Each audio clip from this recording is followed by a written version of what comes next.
Was the moon landing a historic achievement or the greatest hoax of all time? Let's break it down and uncover the truth. July 20th, 1969. Neil Armstrong stepped onto the moon, making history with one small step for man. Yet ever since that moment, conspiracy theories have taken flight, fueling decades of debate. It's time to dive into the biggest moon landing myths and reveal the science that exposes the truth. Some believe the entire landing was staged on a Hollywood set, crafted to fool the world. And the wildest part? They say legendary director Stanley Kubrick was behind the camera. But shadow analysis shows clear evidence. Lighting aligns with a single source, the sun. And the way lunar dust moves, it matches moon gravity perfectly, unlike anything on Earth. One popular claim: why aren't there stars visible in moon landing photos?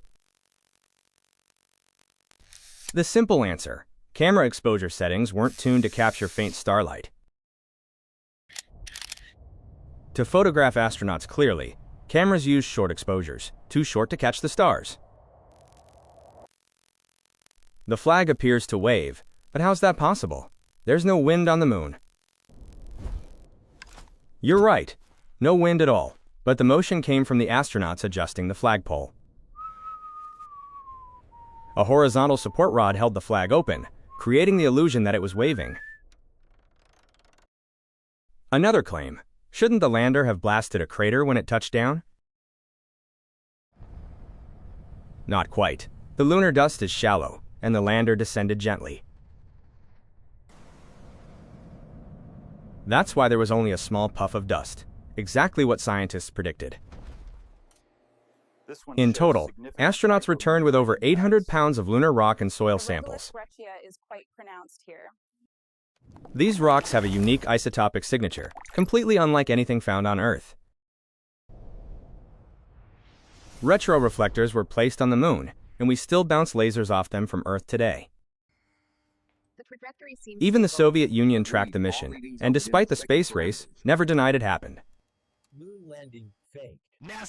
So why do so many still believe these moon landing myths? Psychologists say it's tied to distrust in authority and growing skepticism toward media. Once the theory grabs hold, confirmation bias makes people see only what fits the narrative. The truth? Apollo 11 brought the world together during one of the tensest times in history. More than 600 million people watched it live, witnessing humanity's greatest leap forward. The moon landing lit a fire, sparking generations of explorers, scientists, and dreamers. And it launched the space age, the very foundation of today's cosmic ambitions. Now, NASA's Artemis program is preparing to take us back to the lunar surface and beyond. This time, men and women will walk on the moon, beginning a permanent journey forward. The moon landing wasn't just real, it was one of the greatest achievements in human history. And remember, truth, like science, becomes clearer when it's tested and questioned. So the next time someone questions the moon landing, dig deeper, because the real story, it's more incredible than any conspiracy. If you enjoyed the truth behind the moon landing, like, share, and subscribe. We'll see you at the next launch.